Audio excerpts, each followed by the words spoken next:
fact that this many people are willing to come out and participate in the process and make their voices heard. So thank you for coming. I want to recognize some of the dignitaries that we have in the room. And I'm just going to, in the order that they came in, essentially. Fred Kittle is with the Bartow County School Board. Randy Scamelhorn is with the Cobb County School Board. Scott Turner is State Rep, Cherokee County. Scott Johnson is on the State School Board. Joyette Holmes is the Chief Magistrate Judge for Cobb County. And of course, Jim Sebastian, who knows this room well, is Mayor Pro Tem Kennesaw. Thanks everybody. Mr. Johnson is going to step up. I've asked him to open up the meeting in prayer. Great to see a good crowd here tonight for the Congressman's Town Hall. Would you join me in addressing the Lord as we begin this meeting? Heavenly Father, we're thankful for the opportunity to be here. We're thankful for all you do for us and all you've done for us. We're thankful for America, this nation, for the freedom you've given us, for the self-government, the idea of self-government that you put in our founding fathers and exists today. We're thankful for all these things, Lord. And yes, we're concerned. We're concerned about some things that are happening in our nation, in our society, but we don't trust in horses, chariots, or governments. We trust in the Lord our God. And we stand upon that tonight. We thank you for Congressman Loudermilk and who he is and what he does every day. We're thankful for our legislative, judicial, and executive branches of this that make up our government. We're also thankful for all the staff and everyone that's here tonight. And Lord, we ask that you would be in all and over all. It's everything that's said here tonight that would glorify you, and that we would leave this place edified and believing that we have come for a purpose. And with respect for everyone here and every faith, I end this prayer in the name of Jesus. Amen. And Mr. Wally Zimmerman has agreed to lead us in the pledge. If you guys would stand and join us. I have a big voice. I pledge allegiance, to the flag of the United States of America and to the republic for which it stands, one nation, under God, indivisible, with liberty and justice for all. Thank you. Our field director, Claire Bartlett, is going to come up and just go over, to introduce the congressman and also to go over the process of how we're going to try to get everybody's questions answered or get as many as possible answered in the time that we're allotted here. So this is Claire Bartlett, the field director. As Rob mentioned, we are trying to think of ways that we can get as many questions in as possible in our limited time, which is why we asked you to please fill out a form, and so that we could also be as fair as possible in selecting the questions. So that's why we had you fill out the form, and while the congressman speaks, if you do have a question, we're happy to hand you another one and we'll add it to the mix. But it will be a raffle format, if you will. So our chief will pull out one of the questions. We'll read your name, and we'll ask you to acknowledge yourself so the congressman knows who asked the question and he can address you personally. And then we will ask the question, and you will be afforded a 1-minute response. Rob will keep that time for us, and Matt in the back of the room will bring a mic for you so that we can all hear your response. If you don't have a response, that's fine too. So that's the plan. Anybody have any questions on it? Want to make sure everybody's fair. Thinks we're doing this fair. It's great. So now I'd like to bring forward your representative for the 11th Congressional District.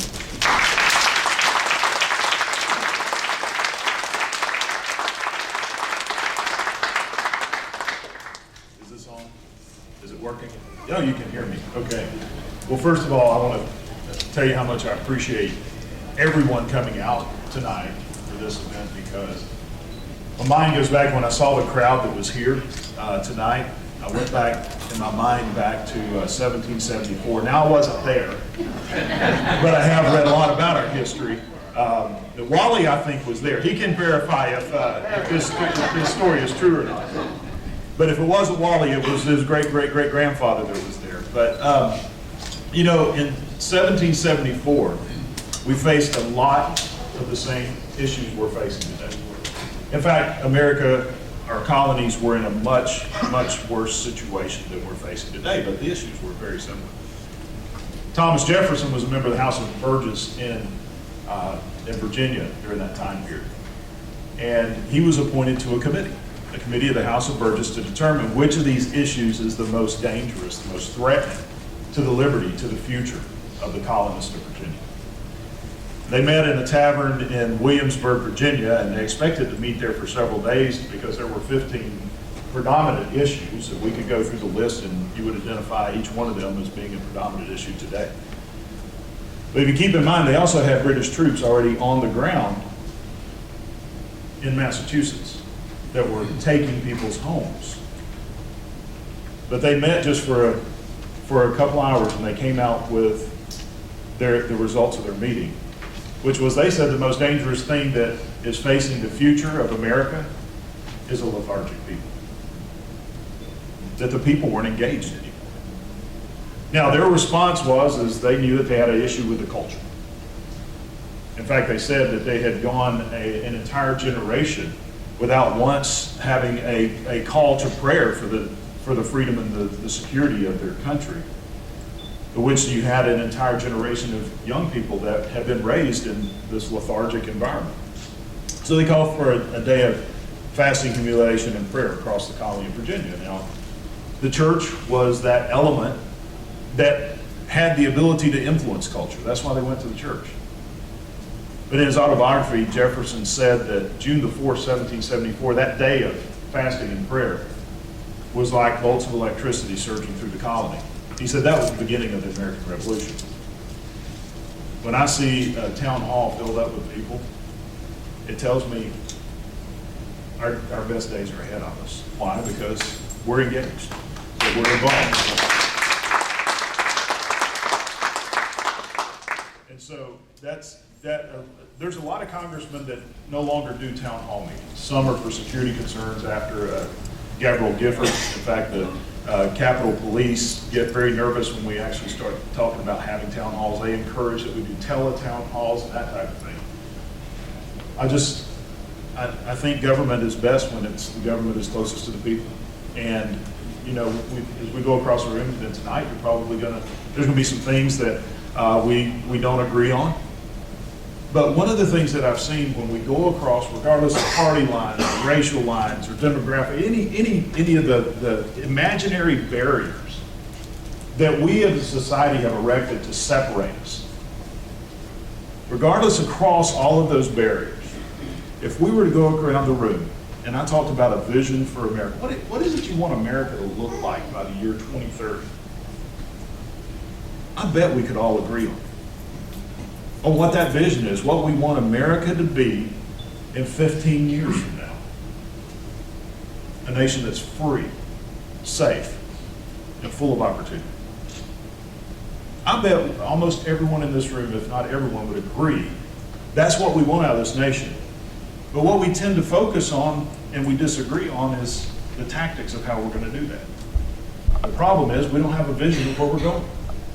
We don't have a vision in Congress, we don't have a vision in the nation because we kind of lost track. We spend more time arguing on what we disagree about instead of the overall vision of what we agree on.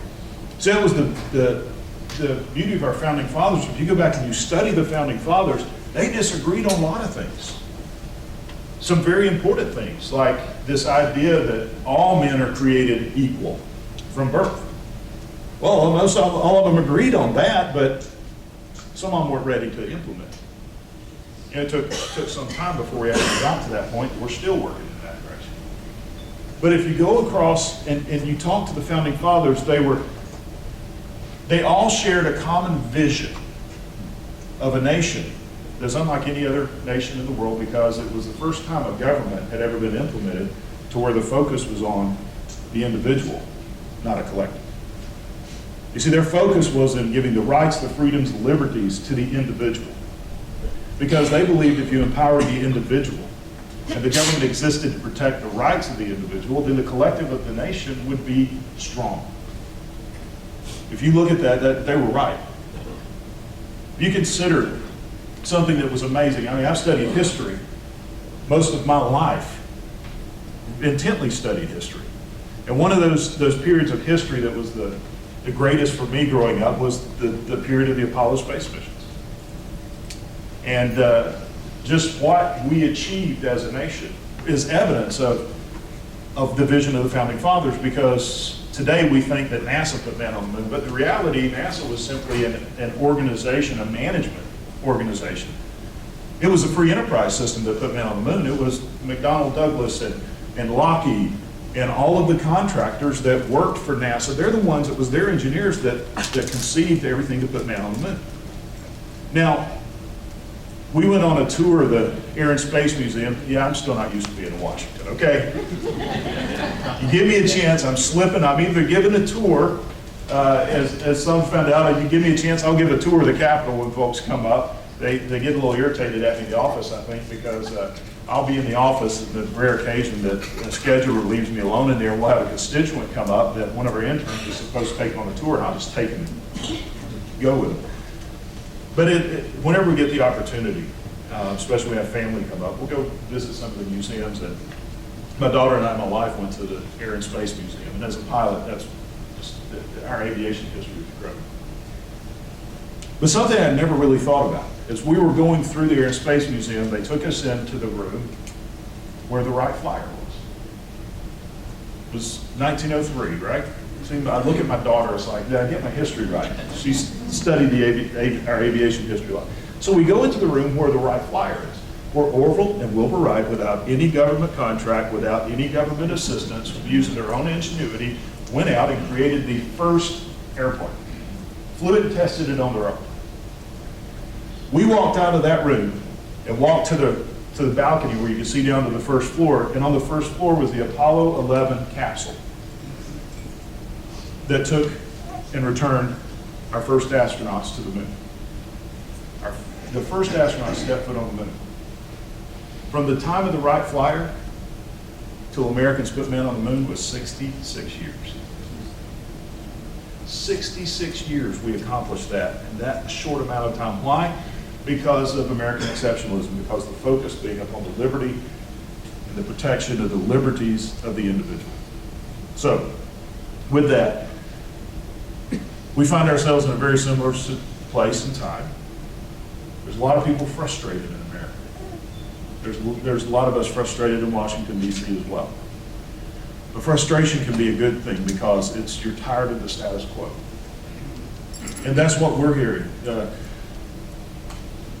The word's getting around in Washington, for good or bad, that our office is different than other offices. And one of the reasons is when we went through the runoff election and we had that transition period, we started had an opportunity to interview some folks that we're going to bring on to staff, but we decided not to follow suit that a lot of other congressmen do, is when you go to Washington, D.C., you just go around and you pick a bunch of Washington insiders. I think it's hard to break that mold when you just hire people who are already there and are part of the system. So we decided if we're going to break the mold, we're going to be differently. We're going to hire based on character, based on vision, based on commitment to a cause. The character was the most important thing. And so we started hiring people, and as we started hiring them, I said, look, I think we should look at how other congressional offices have done things, but I don't want to mimic them. Because mimicking those offices equals a 10% approval rating. And if we're going to change outside of a 10% approval rating, which is generally, the good thing, I really like lobbyists because they're at like 8%. Okay? If it wasn't for the lobbyists, I think we're tied with lawyers too, so, you know. If we're going to break the mold, then we've got to be different. And so I say that I want to introduce the staff that we have here.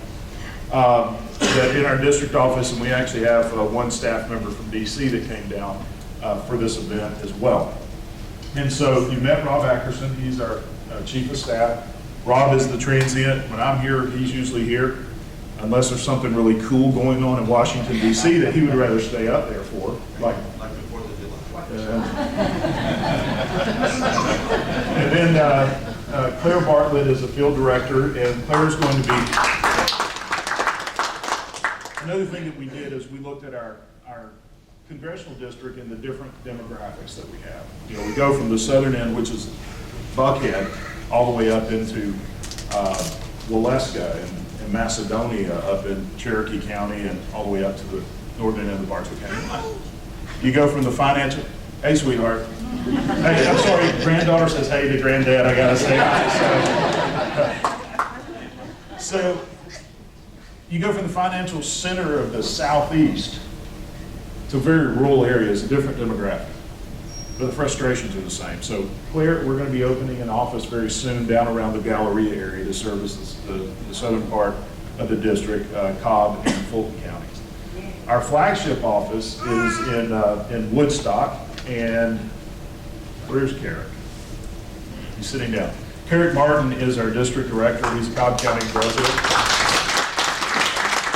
He manages the office, and John Wallace is our field rep that handles a lot of Cherokee County and some of Cobb. And then Shauna Mercer she's the one who probably her hair will be gray because she's my communications director. And so quite often I get a phone call, what did you just say? I'm getting calls from the media, what did you just say? So she handles all of our communication. And we have Matt, who is an intern in our office. Matt is how do you describe the type of golfer he is? Long. He's a really good golfer, and I haven't had a chance to play golf, so. But he's working as intern. Next to him is Easton Randall. Easton is from our DC office, but he is originally from Alpharetta. He's one of the two that we actually hired that was the DC insider. But Easton was working at FreedomWorks, if you're familiar with FreedomWorks. He was working there and came over to work with us and help with our policy. So if you're familiar with FreedomWorks, you know what kind of policy advice we're getting here. And so he is our deputy chief of staff and our legislative director. And so Phyllis Nall works in our Woodstock office here. She keeps it all together. If anybody tonight has an issue, I know nobody ever has issues with the VA and Social Security and the number of three-letter agencies that we have out there. But if you do happen to be the rare person that's having an issue, that was tongue-in-cheek, Crystal can help you there. She'll get you in the right direction. And if you do have something tonight, she'll be here. See her. She runs our constituent services. And you can ask me about the problem you're having with Social Security, and I will be empathetic. I'm telling you, I will feel really bad, and I will put my heart out to you. Then I'm gonna turn to her and say, hey, fix this thing. And she does an excellent job. And so Stephen Hall Jr. back here. Stephen Hall Jr. is what, 3 days into your new marriage, right? He got married. Stephen is one of our field reps. Do I have anybody I've missed? We got Ashley. There's Faith. Mac. Oh, yes, and Mac Parnell, you'll see, he's one of our field reps. He handles a lot of Cobb County and some of the other areas. And so he'll be carrying a microphone around. We have Faith as another intern. She's actually working on staff with us now, working with Crystal and constituent services. And we have Ashley, which is Rob's much better half. And she works helping with scheduling and some of the other aspects, and she's transient between DC and here. The reason I wanted to point out our staff, because when I'm in DC, these are folks that are carrying the water back here in the district. And we're doing it differently, like I had mentioned. Some congressional offices, they put their staff together and they wait on the phone to ring. And when the phone rings, they go about their business. We took a different approach. So we want you out in the community. We took it more like a business perspective. Washington is our operations branch. It's That's where the sausage is made, for lack of a better term. It's not pretty, but that's our operation. Our district is our marketing and customer services. And so we have said, we want you guys out marketing what the congressional office is there for. Yes, it'll increase our workload, but we want to go to American Legions and tell the veterans, we're here to help. If you're having an issue, call our office. It's not 100% promise we're going to be able to fix it, but I can promise you one thing, 100% that you're not going to get it done if you don't start working on it. And so we're going into the schools. We're trying to engage the next generation coming up to let them know the value of freedom and liberty and engagement in the political process. Academy assignments. We're going into recruiting into our schools to let these bright students know about the service academies that we can help in that area. So the feedback I've been getting from our district office back when I'm in DC is like, your folks are everywhere. And that's what we want. We want them to be out there so they can service you. So with that, there is a lot of frustration across America. But it's not the first time we've been frustrated. I believe our best days are ahead of us if we make them that way. James Garfield, when he was president, he made a statement that I think applies intently today. So he actually used the word Congress, but you can supplement that word Congress with the White House, with the Supreme Court, with your county government, with your school board, with your state government. He said, if Congress is reckless, ignorant, and corrupt, it's because the people accept it. Yeah, recklessness, ignorance, and corruption. What he's saying is politics is downstream from culture. Either culture has shifted in that environment, or the people have disengaged to a point that they're just wanting Washington to run everything for them. That wasn't the intent of the Founding Fathers. So we've got a long way to go. We got to start shifting things back in a different direction. Also keep in mind, as I was sharing earlier, what you read in the media. And no offense to our friends in the media, but your major media outlets, they're like a laundry detergent company. They make money on dirty laundry. Very rarely do they report the really good things that are going on. And their defense is because in today's environment, it's the stuff that angers us that motivates us, not the things that we like. And so we have to shift that momentum as well. There's a lot of good things going on. We'll touch hopefully on some of those tonight. I will, one of the priorities of our office, and then we'll start taking the questions.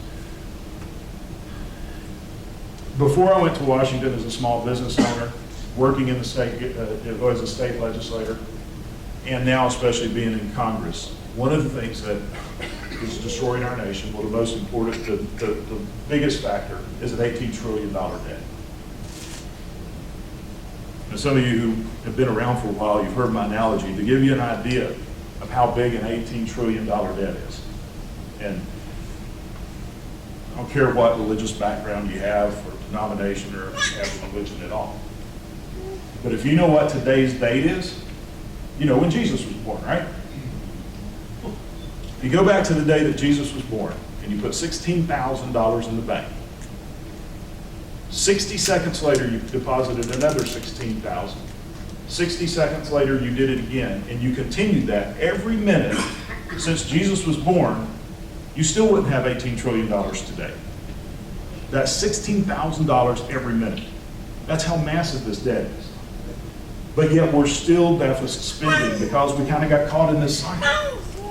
The thing is, you can't shut the switch off overnight. It would collapse our economy, it would collapse everything, but we have to start in that direction. That's some of the things that we're beginning to do. The other thing that's destroying our country is the growth of government and the overreach of the federal government through regulatory agencies that are basically imposing the power of law, but are bypassing Congress, those you elected to make law. One of those is the EPA in their overreach. We're also seeing it, regardless of how you feel about the Affordable Care Act, we have a major issue going on with Obamacare at this point that we have started, I chair the oversight subcommittee on science, space, and technology.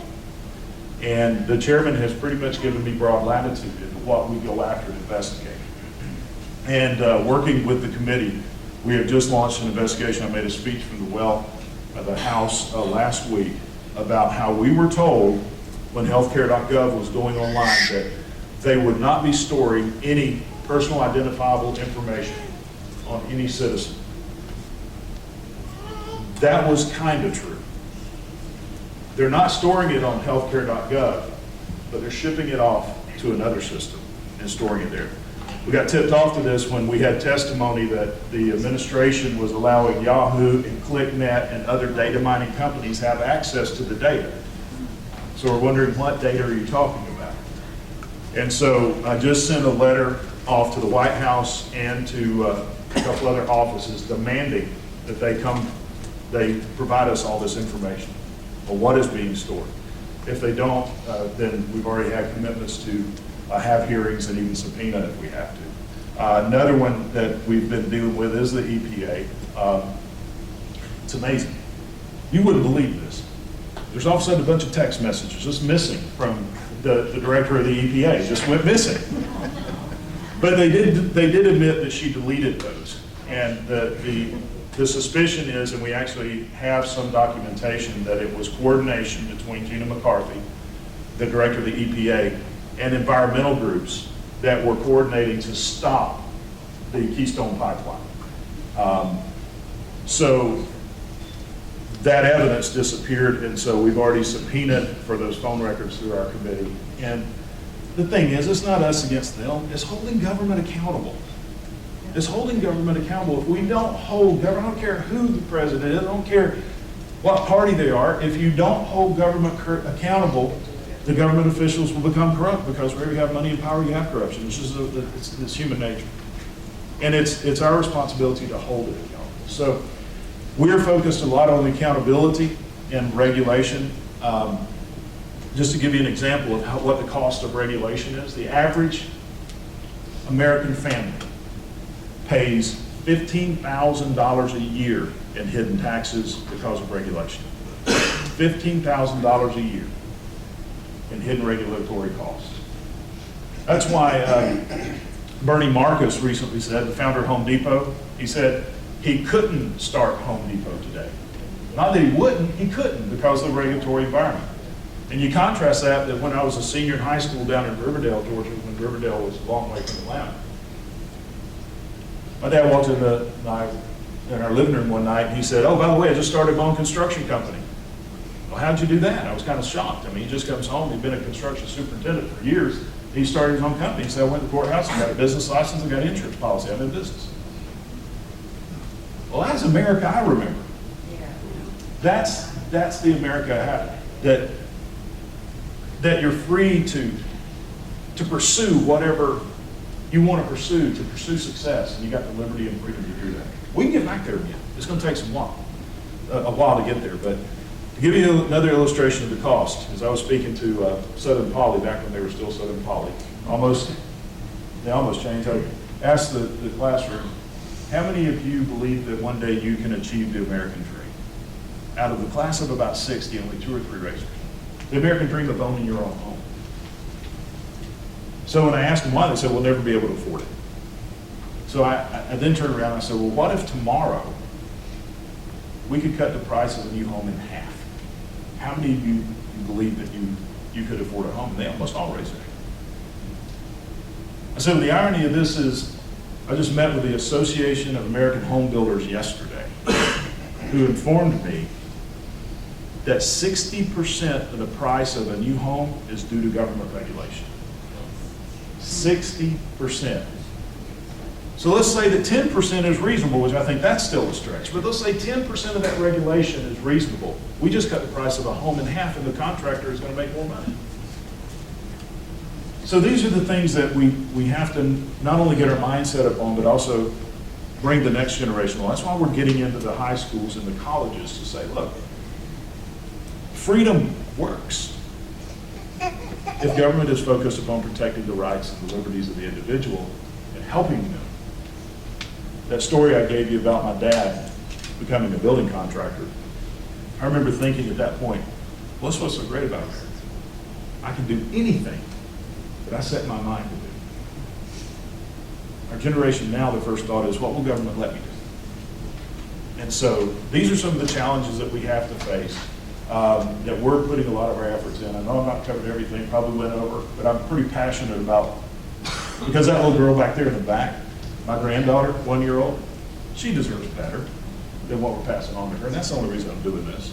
It's the only reason we take the shots we take and make some tough decisions that we have to make sometimes, because she deserves better. So we'll do some questions.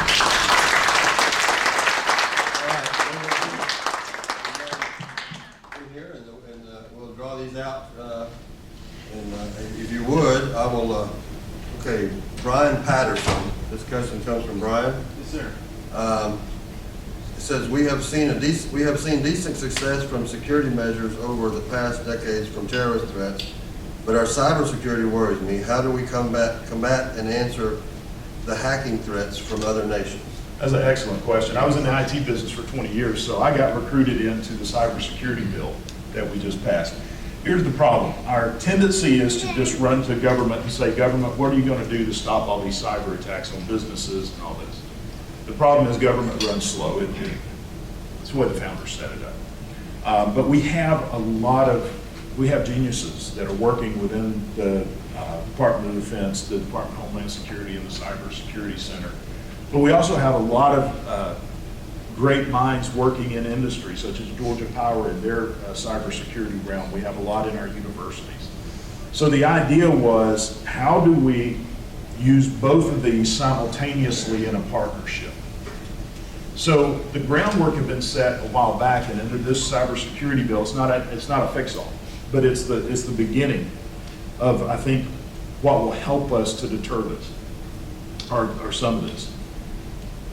And I'm more talking about what's happening in the industry and some of what's happening in government. The government side is a little bit different issue. It's a management issue that we're having in government. But the Department of Homeland Security runs a cyber threat center, and I've been there we're working on the cybersecurity bill. And they, a few years ago, set up what was called ISACs, and I don't remember the acronym, but it's ISAC.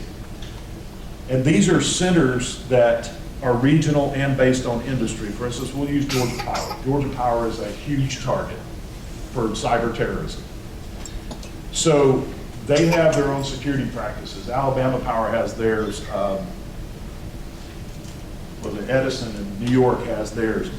Well, the ISAC is a center that's run by the Department of Homeland Security that when any of these businesses, let's say the utilities, whether it's government or privately owned or publicly owned, they receive a cyber attack, they can ship that information to the ISAC.